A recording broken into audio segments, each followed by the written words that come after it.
Assalamualaikum warahmatullahi wabarakatuh. Perkenalkan, nama saya Lagustiana.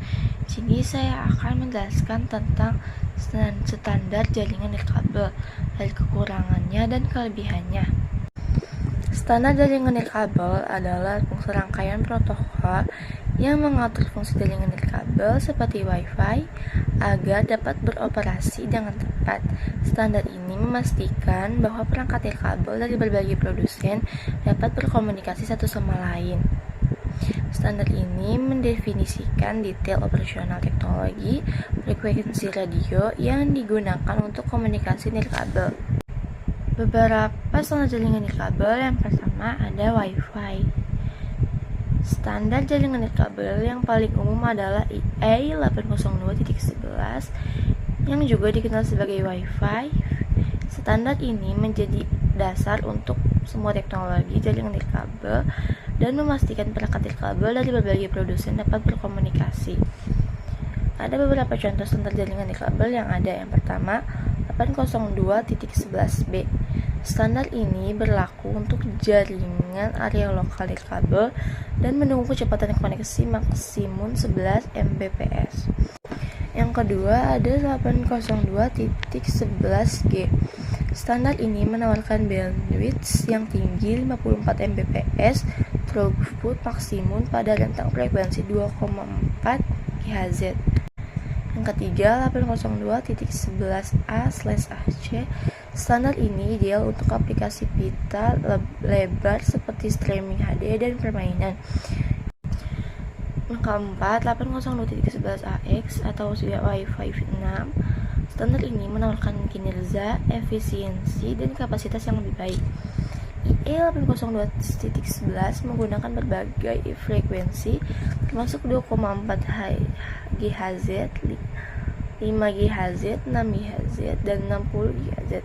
Ketersediaan spektrum frekuensi radio yang diizinkan bervariasi secara signifikan menurut domain regulasi. Yang kedua ada Bluetooth. Standar jaringan nirkabel Bluetooth yang saat ini digunakan adalah Bluetooth klasik dan Bluetooth low energy. Penjelasan dari Bluetooth klasik mendukung dua kecepatan data, yaitu Basic Range atau BR dan Enhanced Data Rate EDR. Penjelasan dari Bluetooth low energy atau LE dioptimalkan untuk konsumsi daya rendah dan cocok untuk aplikasi yang dibatasi oleh masa baterai. Bluetooth LE tidak umum digunakan untuk menukar data dalam jumlah besar, tapi menawarkan kualitas audio yang lebih tinggi. Penjelasan dari Bluetooth klasik mendukung dua kecepatan data, yaitu Basic Range atau BR dan Enhanced Data Rate EDR. Penjelasan dari Bluetooth low energy atau LE dioptimalkan untuk konsumsi daya rendah dan cocok untuk aplikasi yang dibatasi oleh masa baterai. Bluetooth LE tidak umum digunakan untuk menukar data dalam jumlah besar, tapi menawarkan kualitas audio yang lebih tinggi. Kelebihan dan kekurangan dari berbagai standar jaringan nirkabel. Yang pertama ada Wi-Fi.